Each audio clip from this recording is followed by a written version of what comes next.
Hello, my name is Keshwani. That's Keshwani, Keshwani. We are here because we want to learn to read and write Hindi. We are also here because we want to learn to read and write Urdu. We are doing both at the same time. Today is our lesson number 31. Today we'll start a new concept. It will be made up of 3 parts, 3 videos, 31, 32 and 33. And the concept is something that is known as Noon-Gunna. Noon-Gunna is a very important concept in Urdu as well as in Hindi, even though in Hindi one does not call it Noon-Gunna, but the concept does exist, which is nasalization of the letter N that appears in many words. A lot of the time it appears at the end of the word, but it doesn't have to be just at the end of the word. Many times it appears in the middle of words. So we'll first do a few words, about 10 of them, where you will see the nasalization of N sound, which will appear towards the end of the words, and then we'll do a few examples where it appears not at the end. Let's begin, shall we? Just like we did yesterday and day before yesterday. Yesterday on day number 30 and the day before yesterday on day number 29, we learned a concept of tashdid.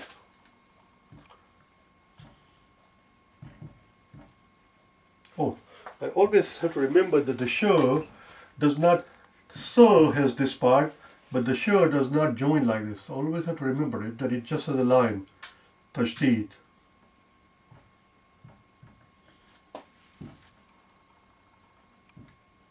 Tash.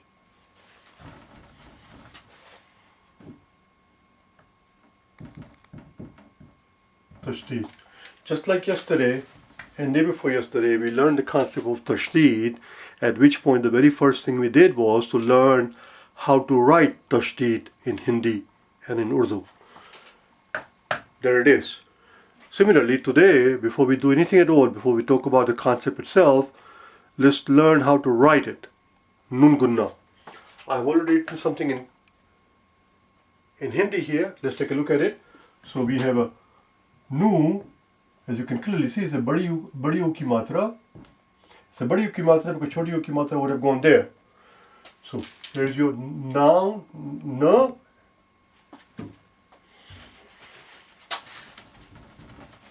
It's not a nu, it's not an and with this thing. That would have been choti U ki matra. We need badi U ki matra, so we have to join the n, the na, noon with wow, and put an ultapesh. That makes it nu. And then we have a na, noon. So that part was quite simple, quite straightforward. Let's take a look at this part here, second part. I don't want to erase the thing here. I wrote it on purpose. I don't want to erase it because you will see in a second why. And once we finish, we'll get rid of it. So then we have a gu. So there is your gu and choti u ki matra. There is your gaf. This is the gaf, and we put this. That's a gu. Then we have a half n, then a full n. Half n tells us that this na has to be pronounced with gu. So it's gun, and then anana, gunna. As you can see, na is repeated. When the letter is repeated, we learned it yesterday and day before yesterday. When the letter is repeated, we write the letter and we put a symbol on top of it that looks like a W. And that symbol is called tashdid. That's what we learned yesterday and day before yesterday. So far we have noon and then gun and then na. Let's talk about it. Let's talk about it because, of course, before we can learn the concept, we have to first be able to spell it properly. We have to first be able to spell it properly. And this thing that you see on the blackboard, as it is written, is not correct. This is not correct, and this part is not correct. We're going to first learn how to write it properly. As you know, we have two gas. We have two ga sound in Urdu. One is this gaf, which is this guy right here, which is exact equivalent of the Hindi letter ga. But then there is another ga exists, which is called gain. Looks like this. It comes after letter ain, gain. We learned them obviously right here on day number 6, ain and gan. Ain, the exact equivalent of ain does not exist in Hindi, it's an approximate Similarly, gain, not g, not ga, but gain is approximately equal to Hindi letter g. It's not the, hence the approximation sign, it's not the exact one. So gain is approximately g. And when the spelling of a word, when the spelling of something calls for gain and not gav, we remind the reader that it requires gain, the original spelling as it was written in Arabic and in Persian. That spelling calls for gain and not gav. We remind the Hindi reader by putting a little dot underneath it. Right here, you can see, right here is a dot, right there. There we go.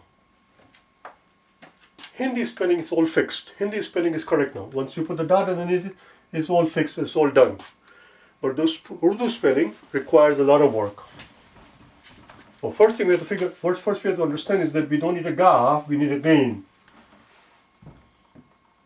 And the gain looks like this, with a pesh. This is the full form of gain, and when it appears in the middle of the writing, it's written like this. So let's replace that.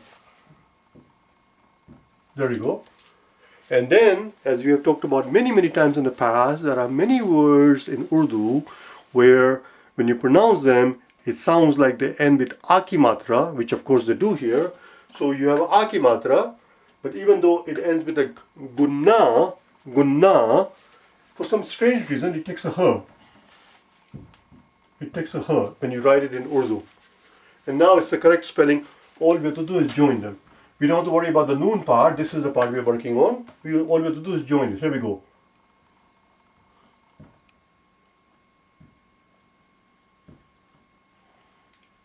Voila.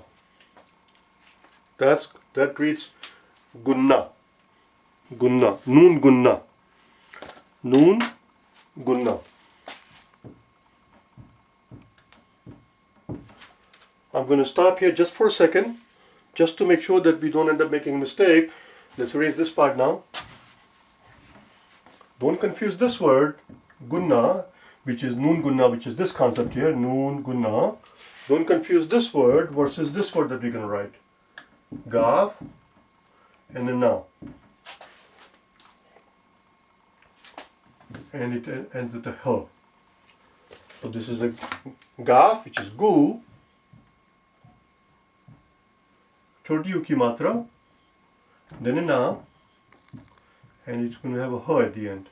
And this one would require for you to write down h because it's na and then a h. Gunha. Gunha is a different word. Gunha means, this word means sin. Don't confuse this word with this word. This word means sin, gunha. This word does not mean anything. It's just the name of a concept. Noon-Gunna. Do you understand? Noon-Gunna. Let's begin. Tomorrow and day after tomorrow, when we do the same thing, I'm not going to spend this much time explaining how to write it. We're just going to start. Let's start with some very simple words so that we can understand what Noon-Gunna is and how it is tackled in Hindi, because obviously the concept does exist in Hindi. We just don't call it Noon-Gunna. It's called something else. I don't know what it is called in Hindi, but I'm just going to show you how we write it, how it is written. So here's our very first word. Mim and alif. Ma. This is just ma. Ma is not what we're looking for. That's not how we call mother. Mother in Urdu is called ma. Ma. Not ma, sorry, not with a h. Ma. Ma. It has a nasalized N sound at the end. Ma. Ma. As opposed to ma. And the way we do that is by writing this symbol right here, noon, but it doesn't have a dot. This noon without the dot is called Noon-Gunna. Noon.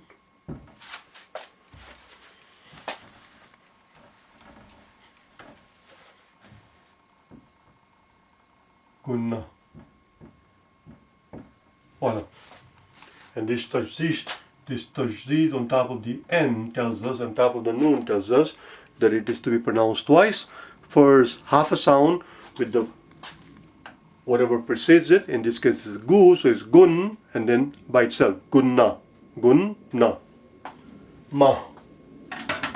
I keep calling it ma, it's not her, it's ma, ma.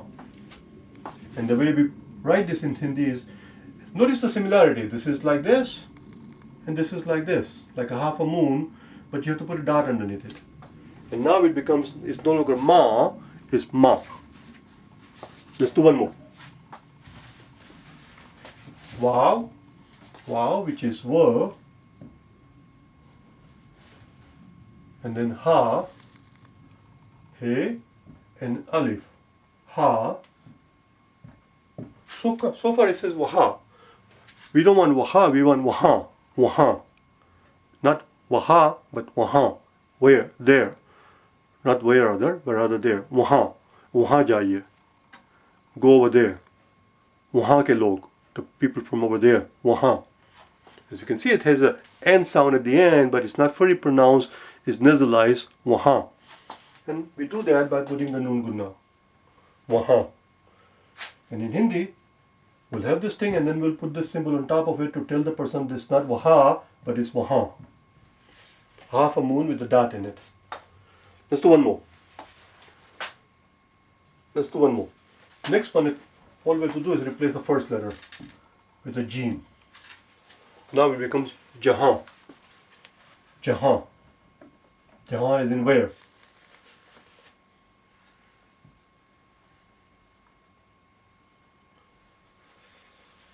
जहाँ is in where? जहाँ. मैं आपसे मिलूंगा कल जहाँ मैं कल मिला था. Where I met you yesterday. जहाँ. Not जहाँ. Not जहाँ. Not जहाँ, but जहाँ. Now we have to join them together. Now when it's joined, when Jim joins, Jim no longer takes this shape. We already know this thing. Jim takes this shape. There we go. Now we become जहाँ. जहाँ. Let's do one more. Instead of a j, we can replace it with a k. Kaf. Kaha. There we go. We have to join them together, and when it is joined, this curve will no longer retain this shape. It will look like this. It will become a little bit longer, like this. Kaha. Kaha. Let's do one more. Instead of a her, let's put a year.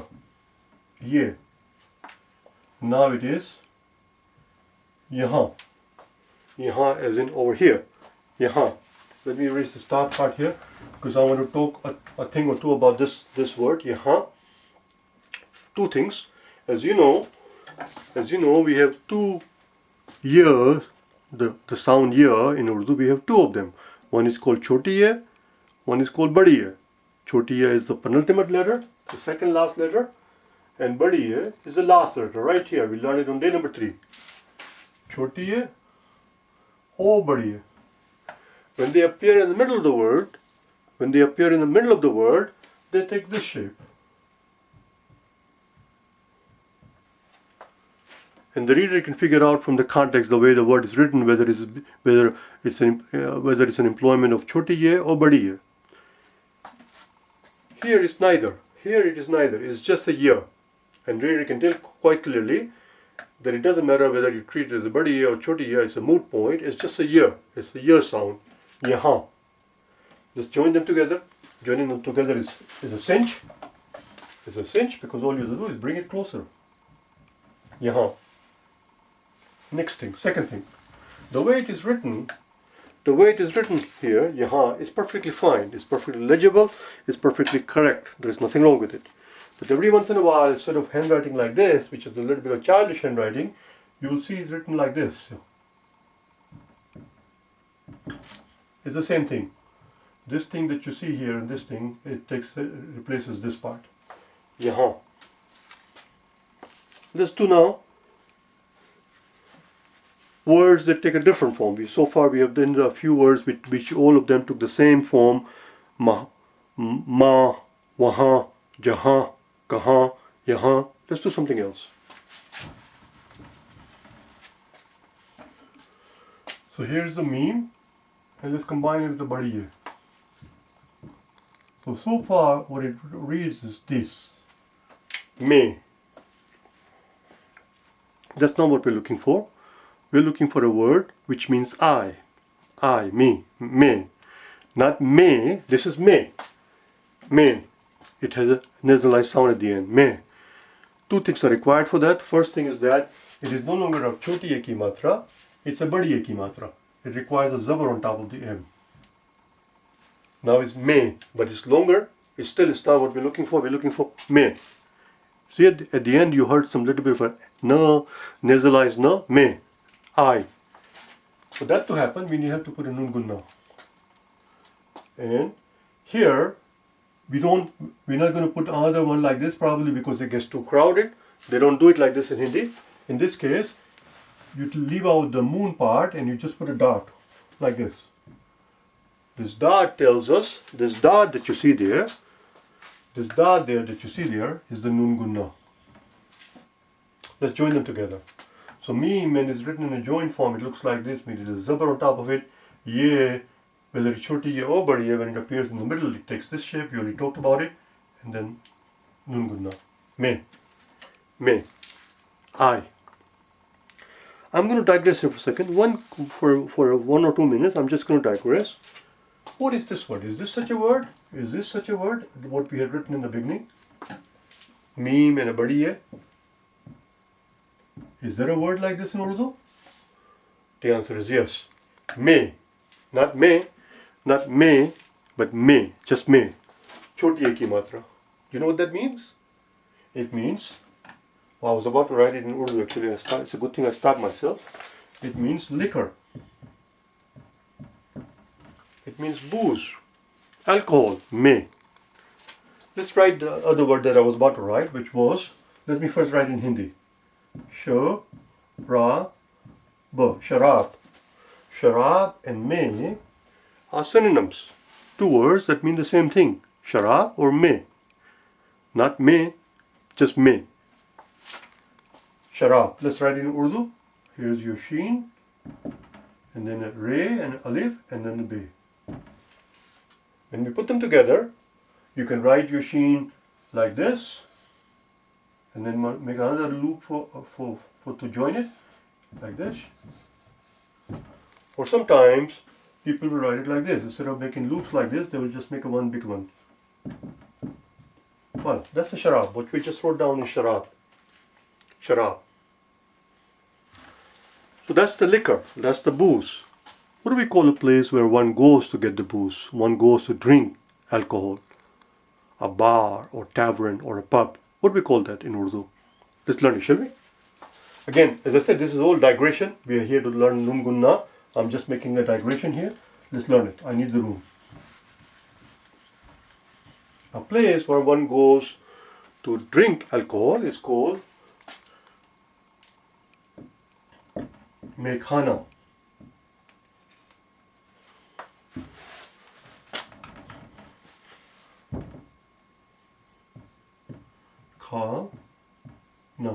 Mekhana.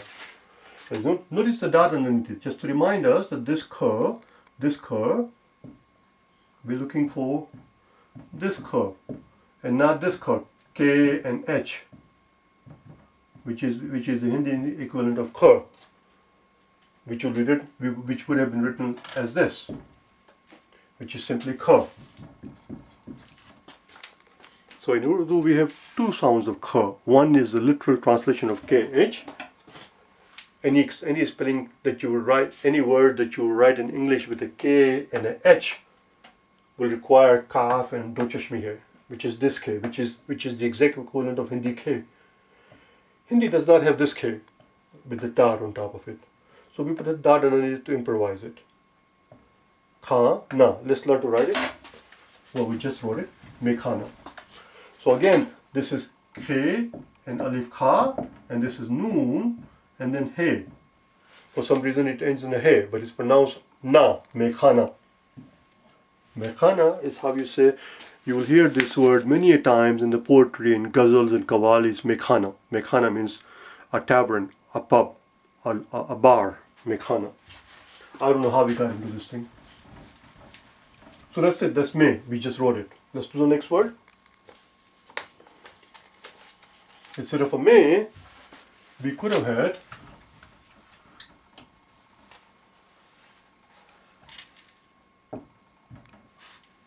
hey, hey, hey, which would have been, instead of a ma, it will still require badi a ki matra because hey has a zabar on top of it. And you write it like this.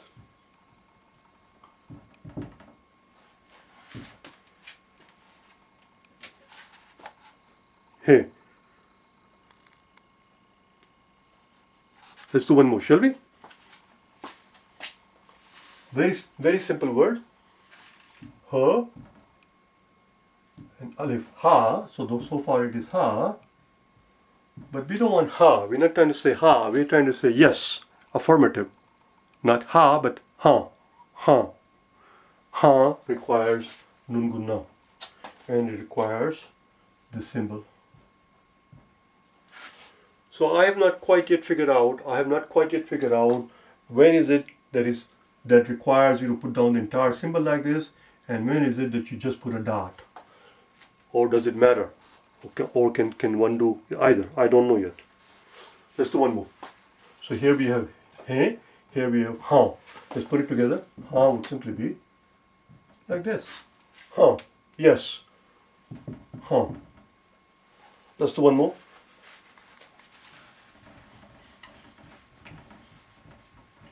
Now we will write मैं आ रहा हूँ. I am coming. आ रहा हूँ. So we have a ha. We don't need a ha, we need a badi o ki matra. So we have a ha, badi u ki matra. So here we have a hu, we need a badi u ki matra.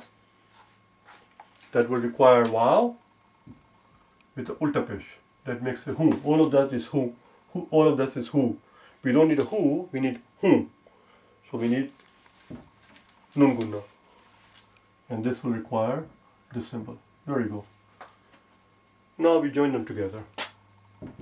So ha, and then we need one more loop for a wow. That's a ha. Ulta pesh on top of the wow. So far it's hu. We don't need hu, we need hum. Hum.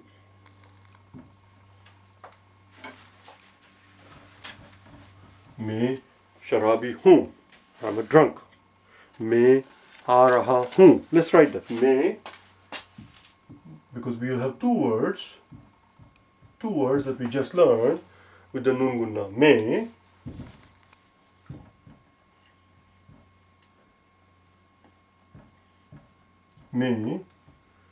आ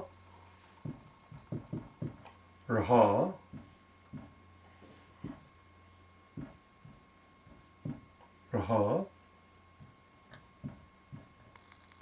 हूँ. मैं आ रहा हूँ.